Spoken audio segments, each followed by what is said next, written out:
This is Iceilla Nightbane coming at you with Nuts of the Round Table.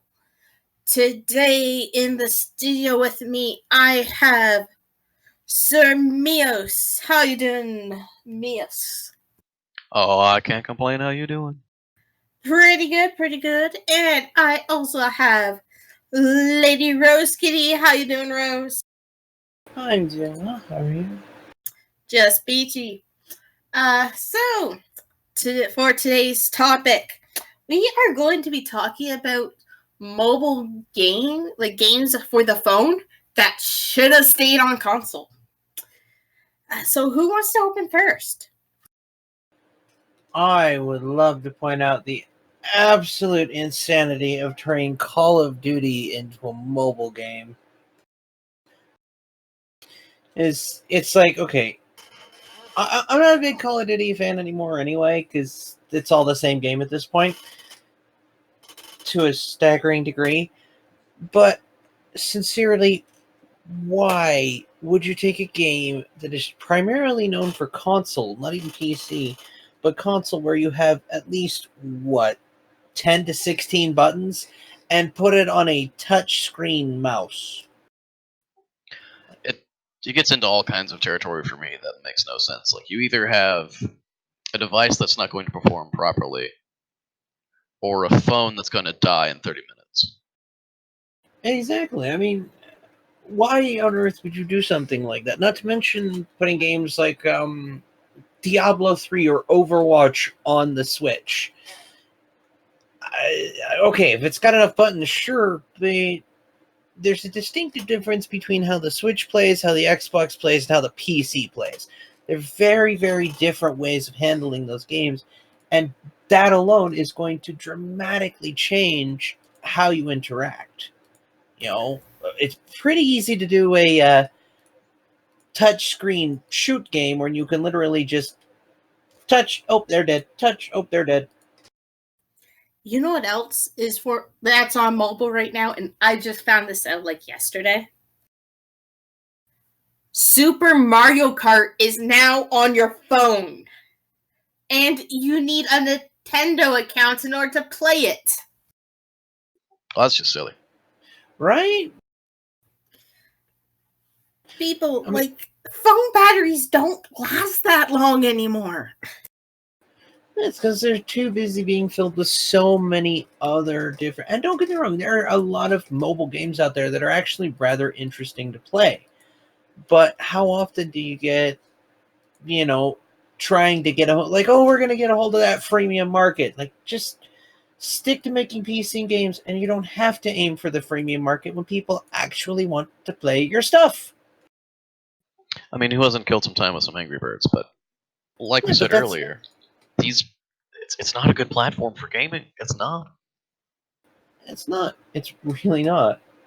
You're either taking way too much away from the games, or your phone is going to be not a phone. You're going to spend so much time. Like, everyone's already complaining, oh, we spend so much time on our phones now. Yeah, that's because you're playing console games on phones. Mm-hmm. Like, we don't need to take all these games with us. There is such a thing as disconnecting from the online world. It's a great thing to do every once in a while. We don't need our phones constantly with us, and people adding all these games to it. It's just, why? You're destroying your phone. You're going to spend more money on it. And I just answered the question. Money. Yep. That's all it is. They're being driven by the dollar and by shareholders rather than by their fans who actually want to see their things succeed. It's like, if I wanted to keep playing your game, like, don't get me wrong, it's one thing to put a game onto something like a Switch, which is basically a hybrid of the two. But mobile phones are a dramatically different beast, and putting something like Diablo on it, you're not giving enough credit to mobile phone players who have a very, set style of game, And it's kind of spitting in the face of every single console player who has picked, or sorry, a PC player who's got these massive rigs. And it's like, okay, so you're telling me the next form of Diablo that I have to wait for till I get 4 is for my phone. And it's a knockoff of a Chinese game. And you know what? There is such thing as gaming phones now. I'm sorry. Yeah, they're trying to market them left and right.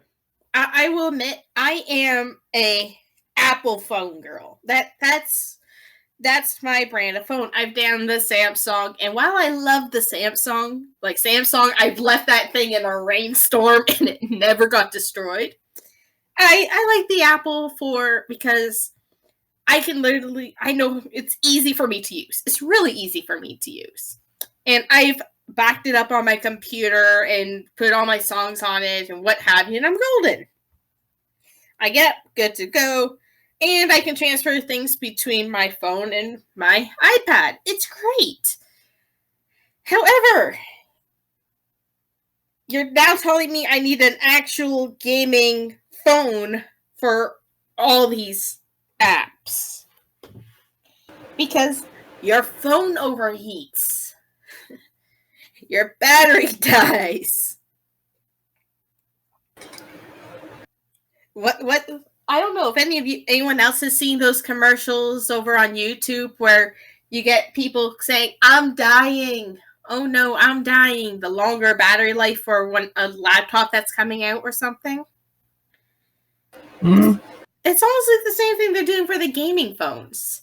It can handle all these games that should have stayed on console or the computer.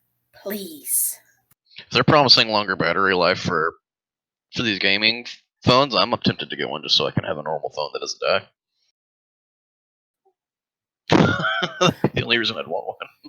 I've actually timed it. I'm like everyone else. I have games on my phone. I'm like everyone else. I have about 3 to 4 games on my phone, maybe more. I am not going to say how many. But if I don't play all those games, I don't have to charge my phone for about 3 days. I get 3 days, 3 to a week of battery life out of my iPhone.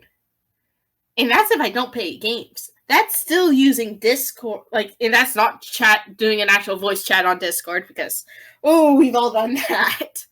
But just messaging and stuff, I can get a week.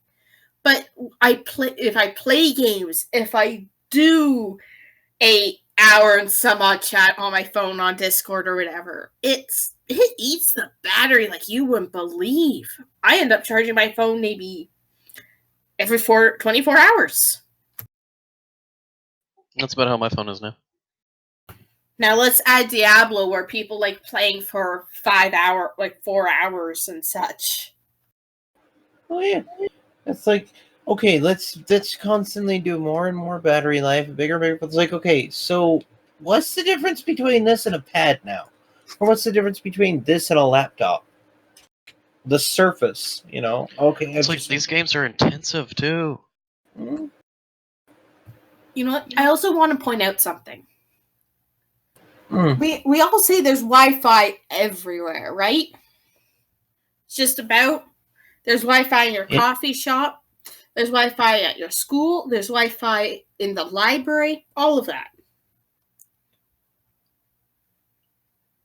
How much data do some of these games use when you don't have the Wi-Fi?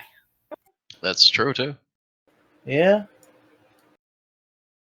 I may have a couple of games on my phone that I enjoy playing, and let's face it, most people that are going to be listening to a podcast probably play Pokemon Go, or have at least poked at it. But there's whatever happened to just playing a classic game of Snake versus, Call of Duty short bus ops? Because that's kind of what it's doing to the game. It is taking everything that made it interesting and fun, cutting it out from under the knees, and it's a point and click where you still have to deal with angry 13-year-olds. Oh yeah, it's like it's gutting the games. So You know what? I love the games. Like, when I first heard of games that take your actual environment and put them into the game setting, I'm like, okay, this is sort of cool, right? Like, who wouldn't think that was sort of cool? As a gamer, that's cool. Hmm. But you've got people look at what happened with Pokemon Go. You got people not paying attention to where they are because they're too busy looking down at their phones. And they're walking into roads, into private property. There's a reason why cops were basically everywhere. Oh, yeah, getting stabbed and finding bodies, playing Pokemon Go around the world. There's a point I've been kind of wanting to make. A little bit of almost a history lesson here. Back in the 90s, the sort of catch term was portable gaming. Now, what does everyone think of when they think of portable gaming in the 90s? Game Boy Color, or the original Game Boy. Yeah. Game Boy. And there's a reason why we think of this, because everyone had one. But very little unknown fact, Game Boy had competitors back then. And they were portable gaming systems that had far better graphics, were in color, and even had 3D models and were basically the equivalent of an N64 game in the early 90s as a portable. Do you know why no one remembers these consoles? Lack of PR. Oh, they had great commercials. The primary thing was, one, they were expensive, but two, most importantly, a Game Boy's battery lasted like 2-3 weeks. These games died in like 30 minutes. Yeah, that is true. A couple of AA's and you could play for an entire 8-hour car trip. Look at what happened with the PlayStation Vita. I'm a PlayStation girl. I actually went out of my way when I wanted a PlayStation Vita. The new gen had come out. They were supposed to be more durable and all that stuff. I went out of my way to find a shop that had the first gen PlayStation Vita for one reason. Well, two reasons, actually. One, the battery life on the first game, on that first Vita, was great. It didn't overheat as much. It felt great in your hands. The second gen looked like it belonged to something you would give a 5-year-old, like, that's playing the Leapfrog portable games. What color do you want? Light blue. Okay. Yeah? I remember seeing those when they came out and thinking they were kind of cool, but I had a really weird feeling about it. Like, I don't think this is gonna make it. PlayStation Vitas don't exist anymore. Like, you can still buy the games for them if you know where to look. Like, there's some game shops that still sells the games for them. But they didn't last long because, one, the Switch. The Switch came out and promised to do the exact same thing. And two, the Vita couldn't go any further. It's like the Game Boy. The Game Boy had the original Game Boy, the Game Boy Color, the Game Boy Advance, and the Game Boy Advance SP. The Game Boy never really went anywhere after the SP. Well, I mean... They're still Game Boys. The 3DS. Okay, the 3DS is another one. My mistake. I stopped paying attention after the 3DS. I apologize. I know I'm getting booed at right now. I apologize. Well, you know, as a Nintendo player, because that's where my bread and butter is. I never started with any of this crap. I had, cartridges. As the NES to the SNES to the N64, GameCube, world's most expensive paperweight, straight into the Switch, the Game Boy Advance, etc., all the way up to the 3DS. Nintendo has very much had a lock in its area, and they understand that it's got to be about how long you can play it and if it is going to be an issue. I think that's why Diablo 3 maybe putting it on the Switch I could see, but Overwatch seemed a little insane to me because it's like, yeah, not only did you buy the game, you still have to by playing on the Nintendo network to boot. I mean, it's like there's a reason why Nintendo has like locked this down for years and beat it out. Very, very strong competitors like Sega, the ones I was talking about earlier, were Sega. Those were really nice handhelds. But it's like Nintendo has like figured out like the holy trinity of portable gaming. It's like affordability, durability, and duration. Exactly. See, the whole thing that I'm basically going right now is we're gamers. Most of us listening right now are gamers. We go to great lengths to play games we love. Whether it's spending almost 10 grand on a gaming rig, because I know there's some of us out there that have done it. Yeah. To building something you've got out of donated parts because you are saving your money for that one game you can't wait for. Mm-hmm.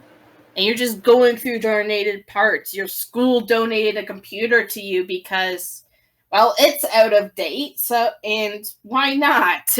You're getting more parts from it from various other people.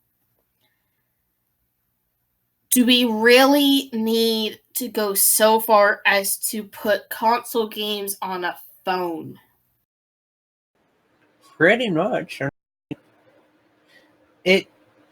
It takes away a lot, not just from the company that's creating the games, but from the gamer themselves. Because no matter the gambit, we can all come together on, it doesn't matter your walk of life. We can all come together chuckling about even just some absurd facet of one of the games we happen to play or enjoy.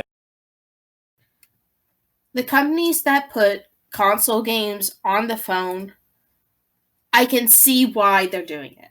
I can. The market's there. However, at the same time, do you guys really, really, really think it's a good idea and there is such a time as enough is enough? And I know there's going to be a lot of gamers out there that are going to buy it anyway. I'm not saying don't. I'm just saying think for a moment. If you like the game enough, spend the time on the console or the computer or whatever you're using to play it. If the phone's the only way you can, okay, fine. Otherwise, maybe spend a bit of extra time and just let it go on the console. You have a better shot of saving everything, and you're in a better chance of keeping what you're playing it on longer. Well said. There are a lot of aspects to these games that it really should stay off the phone. How many people... How long until with all the little things where you can stick your phone so you can see it next to you? Oh, I'm playing Mario Kart while driving. This'll end well. I've actually been pulled over by a police officer, not for a drinking and driving thing or for checking seatbelts. They were literally looking for drivers that were playing Pokemon Go while driving. Nice. They were stopping every car going and coming. See, and that's exactly what it is. Time and a place, and the phone doesn't appear to be one of them, I think. Well, I think that will be a good place to end this lovely topic for now. As always, ladies and gentlemen, and our fellow listeners, if you have a comment, please put down in the comments below. We love hearing from you. If you didn't like what we're doing, please comment why, and we'll see about fixing it. Give us a like, turn on the notifications button, and subscribe, because we do this because we love doing it, and we also do this because you guys like listening to us. So, as always, I am Iceilla Nightbane, and we are the Knights of the Round Table. Happy hunting, everyone. Bye. Y'all come back now, you hear?